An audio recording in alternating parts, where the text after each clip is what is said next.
with the design company. But yeah, it was a shame because Yeah. there was a lot of changes happening. It's like, well, usually when there's a lot of changes to a project, it usually means that they're really into it and they're really like, yeah, we really want to go this direction. And then in the end, when it came out, it wasn't used. So it was a real shame. But that's the way it goes sometimes. You can't. It's not our choice. It's the people, with the most to lose. It's their choice. Welcome to your local Cineplex.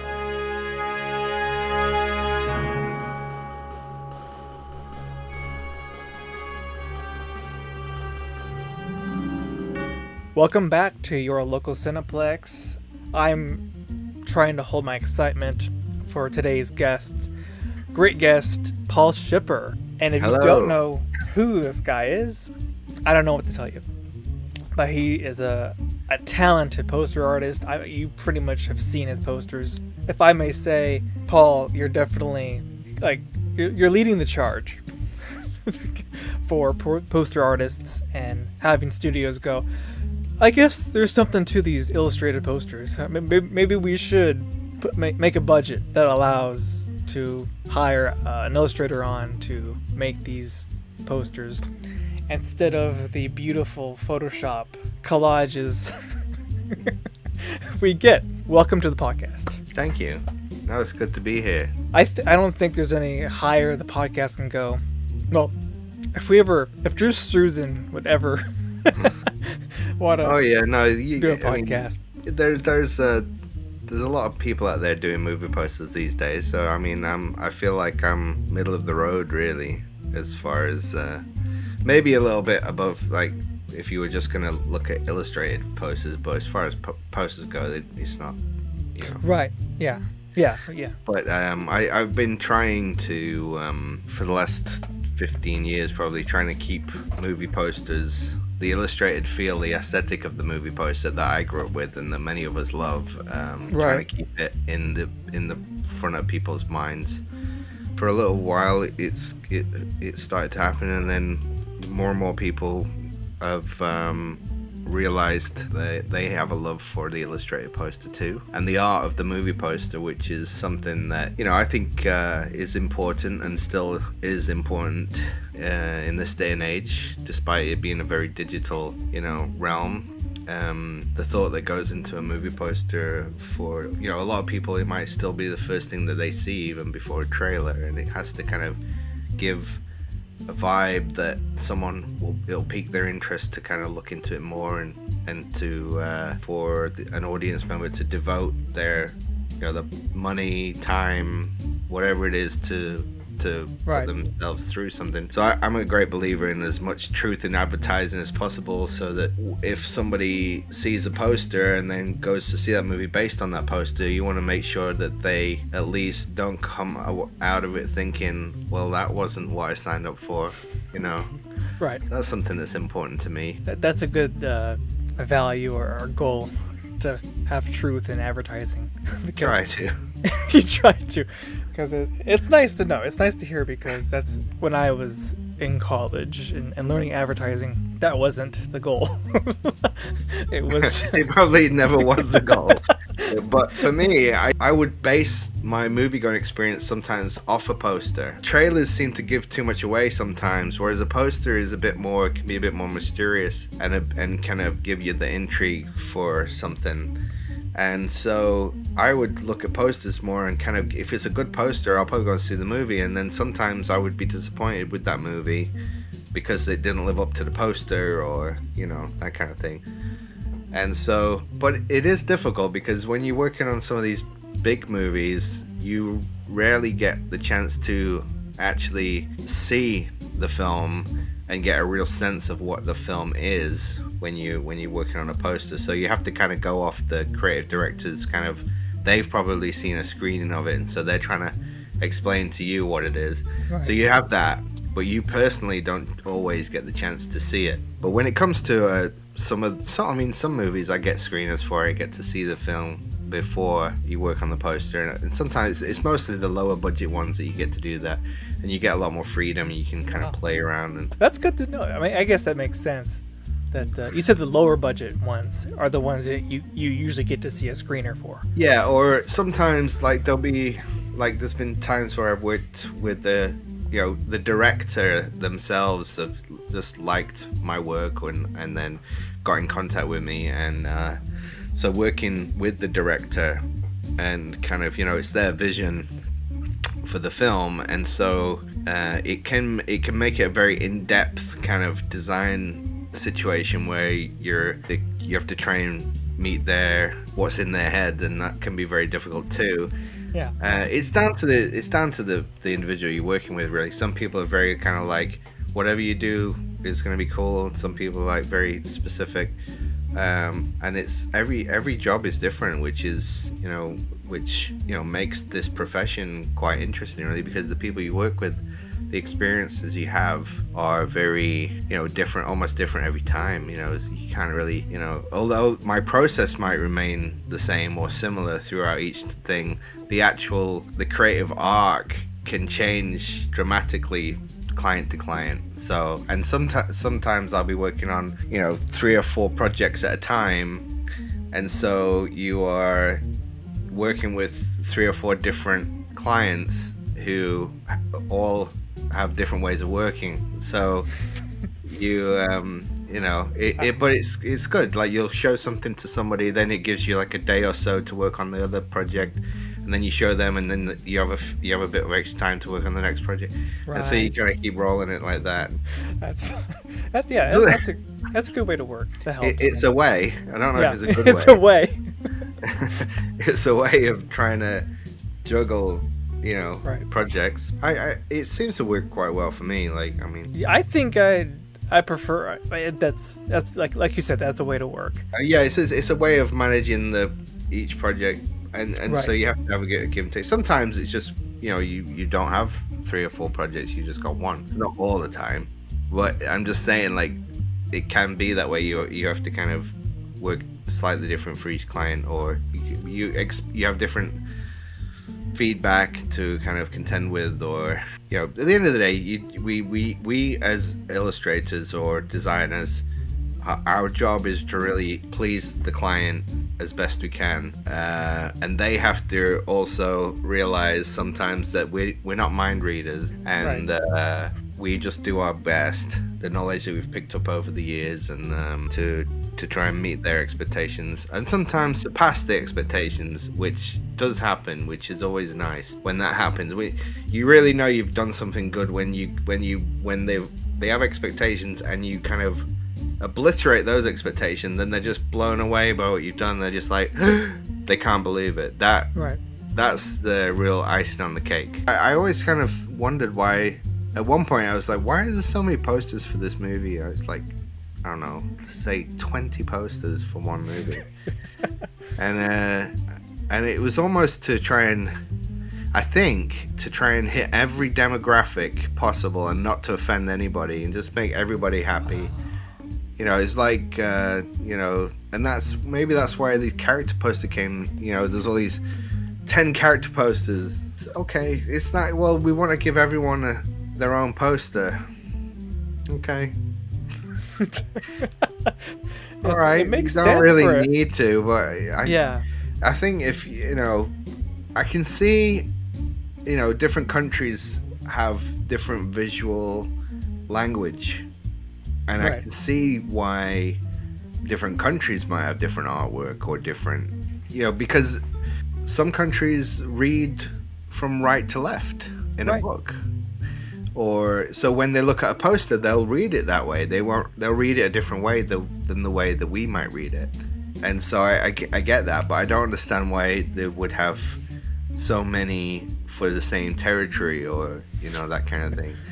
To me, it's like one I think the best way of doing it, and this is why I grew up, was a teaser poster, which is cool, like really kind of like oh my god, I can't wait to see this. Then a main poster which just blows you away even more. That is the best combo.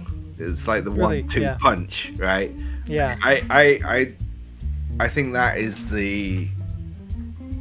If you can do that, great. You don't need everything else. And then that artwork can live with, that movie for its entire life. That would be the best option, I think. Right.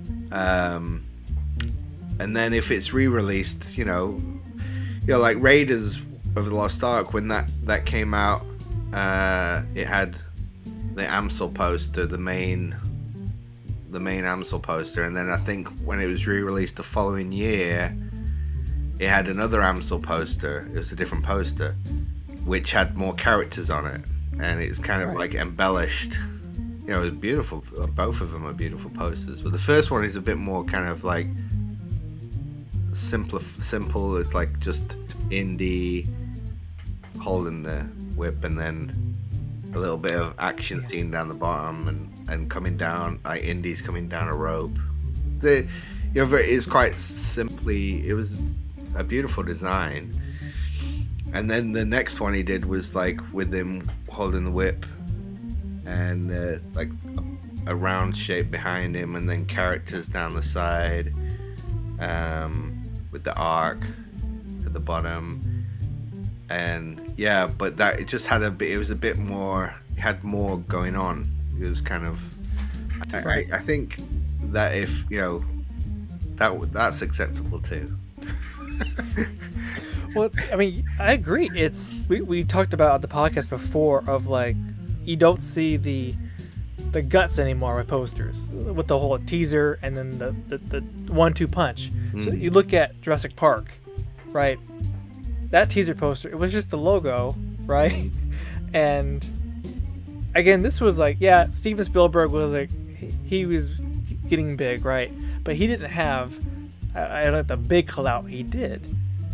And yet they just do this simple poster for the teaser. And it wasn't a well-known IP at all. But yet they just did that. And I'm like, you don't see that now. No, that was quite bold, actually. I mean, that was... It's a bit like Jaws, because Jaws, the poster was the same, similar as the book cover, and then I think Jurassic Park, the book cover was almost it was almost like we'll take the book cover and kind of make the poster out of it had the dinosaur, the Tyrannosaurus Rex skeleton. Oh, it did? The book cover had that? I think so. I think the original book cover had that. I seem to remember that. I might be wrong, but it's just like it's a funny correlation to Jaws, because I think the original painting for the Jaws book cover was the same painting that they used for the movie poster, which I might be. Again, I'm not that no sounds expert, familiar, but I'm just going off what information I have in my brain. But I seem to think that, but and that's kind of because in some ways Jurassic Park is like Jaws but with dinosaurs, kind of. Right. You actually don't see like the dinosaurs for a long time in that initial movie. You're right, yeah. He holds them back. Yeah. I think now it's like if you're the new movies, it's like probably dinosaurs for two solid hours. But in 1993 it was like they kept you waiting for a while until the reveal. Almost, it's what it felt like. But it was, I mean, great movie, great story. And that's where that movie was great, because it was a theme park. So a logo for a theme park is a good move, rather than an ensemble kind of illustrated movie poster. To me, they actually worked for that movie. Whereas usually I'd expect to see. Another one was Batman, like the 1989 Batman. I love that movie. The poster was a oversized bat logo that, when I saw it, I knew what it was. But when my parents saw it, they're like, "Why like gold teeth. They thought it was a Oh, that's mouth funny. with gold teeth, and the black in the middle was the opening of the mouth. So That's funny. people saw it differently. But for me and my generation, we knew what it was straight away. But the older generation just couldn't kind of figure that out. But yeah, I must have, you know, I could draw that bat. I can draw that bat logo kind of with my eyes closed. I've tried it that many times. The hope is that you're able to create something that people will like, and that will serve the purpose for that particular job, and that it'll go down well, and people will, you know, enjoy it and see it and be moved by it, and hopefully the client will be happy with the end result. You know, so like I just did a poster for Gina Carano's new movie, Terror on the Prairie. That was very a great project. I mean, they had a little concept of the movie poster. It wasn't working, and so I could step in, look at it, and see why it wasn't working, and then say, well, how about this? How about that? And then it just kind of flowed super well. We actually had very little time on that. We got it done in about 10 days turnaround, and I'm so proud of that poster. It's like I almost felt like it was one of the best things I've done.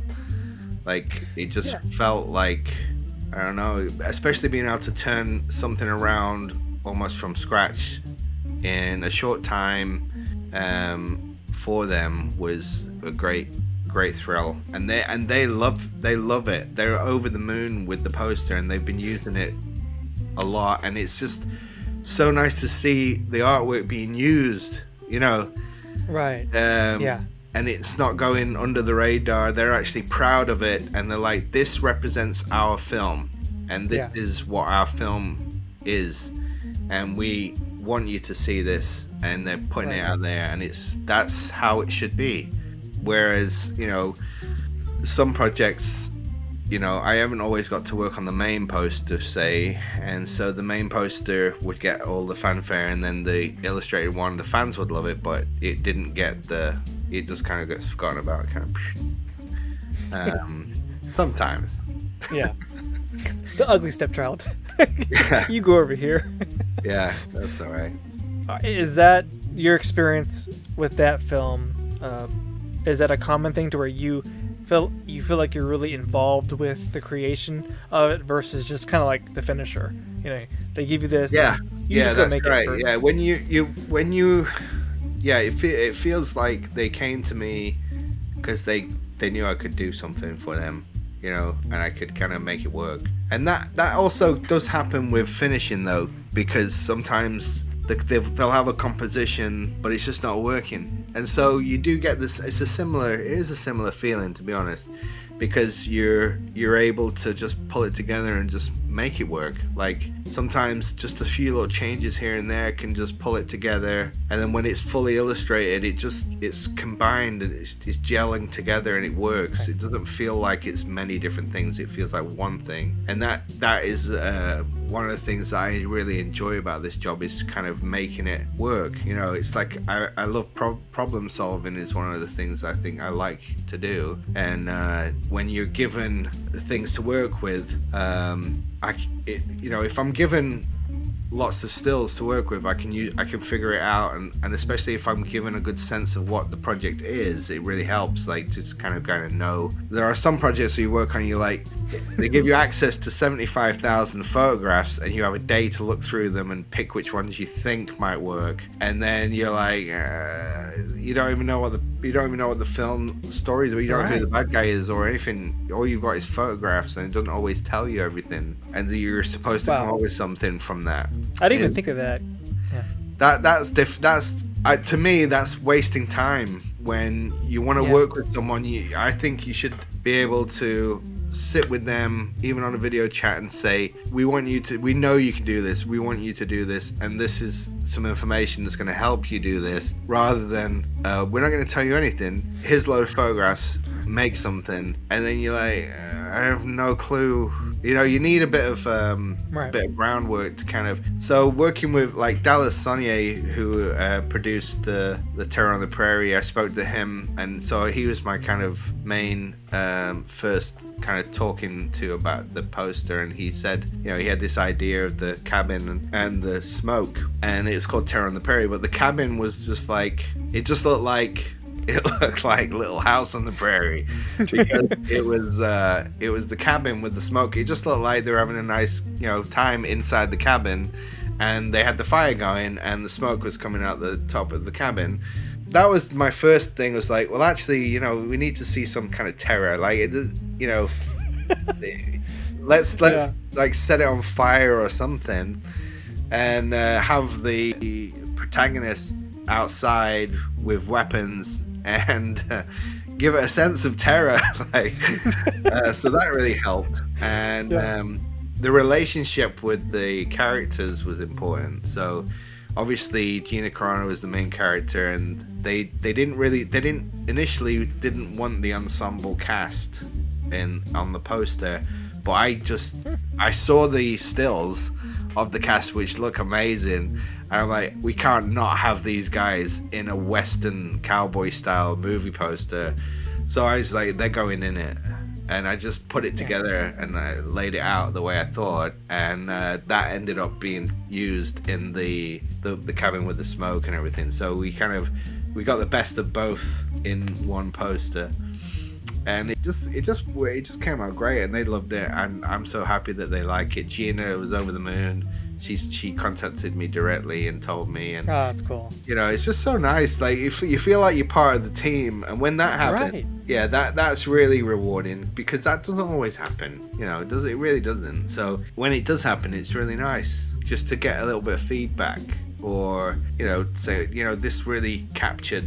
I mean, what they said about this one was, you really captured us in this movie, and this is our movie. What's on that poster feels right. It doesn't feel like it's trying to pretend to be something it's not. Actually, it's like what you see is what you get, kind of thing. And it kind of hopefully gives the audience the ability to look at the poster, for example, and say, yeah, I think I could, this is something I want to watch. That's the main aim of our job as movie poster This artists. movie has terror, and I want to see it. Yeah, I mean, and also the interesting looking characters, like they all look really interesting. And Cowboy, you see a story in each character. Yeah, I mean, it's just like, it lent itself so well to it, so it was like a no-brainer for me. Anyway, that's one of the most recent things I've worked on that's just come out, and so it's just the first thing that popped into my head, really. But it was a great experience, and that's my second poster working with them. In your experience, is it usually working with a smaller budget type of movie that you get that type of experience? You get to know the story better, to execute something better, versus the bigger studio? Usually you get like 4,000 photos, but you don't get a story. Yeah, has that kind of been your experience? Generally, I mean, there's a lot of this Terror on the Prairie, there's a lot of secrecy. They didn't want to spill any beans about anything, and so, but I think I've proved myself that I don't generally, I don't really talk. If I'm working on a project, I won't really talk about it publicly until the time comes. There are artists who share work in progress, like while they're working on it. I'm like, how do you get away with that? Like, I did that once. Well, actually, I've done it a couple of times, but most times you get a slap on the wrist. It's like, oh, what are you doing? Don't show anything like that. And that was a number of years ago. With some of the bigger projects, you can't really do that. So, like, if you're working on something that's, like a limited edition print or something, which it's not as high profile, perhaps, so you might be able to show the work in progress, that kind of thing. That's okay, probably, because it's not requiring, it's not requiring any secrecy going forward. Like if you, let something slip before, you don't want anything to leak, like that kind of thing. I did share some Dune artwork I worked on. I was so proud of that working on Dune, the movie, and I saw that they used the composition on a book cover and thought, oh, that might be okay to I can maybe share that out because it's kind of been seen already, but it wasn't a good idea, so I had to kind of take it offline quick. Yeah, that's probably the most recent example of that. But they went a completely different direction to what I was working on.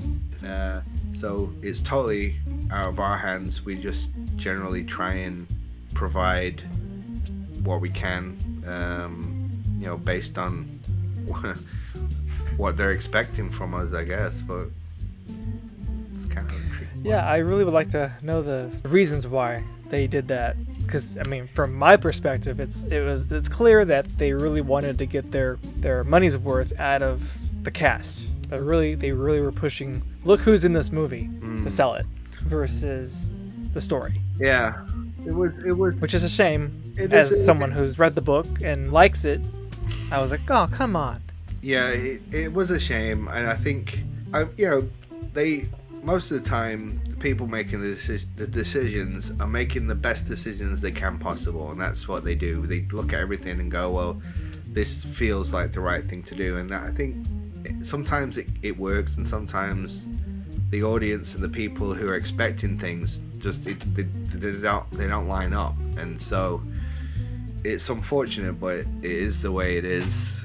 It is what it is. But yeah, I mean, I think to know that they were considering something more classical, more traditional kind of movie poster is great to just know that. I think because they were exploring that concept, and I don't know what swayed it in the end, but when I was working on it, and I think other people must have been working on other concepts too for that film that were probably in the similar vein, because it was shouting for it. It really was like, this is, you see these movies that are coming out and you're like, that's gotta be that's deserving of this kind of treatment, like, right. You can imagine that project should have that kind of love kind of given to it. It's like, it feels like it's deserving of that. Like in June felt like one of those movies. Like,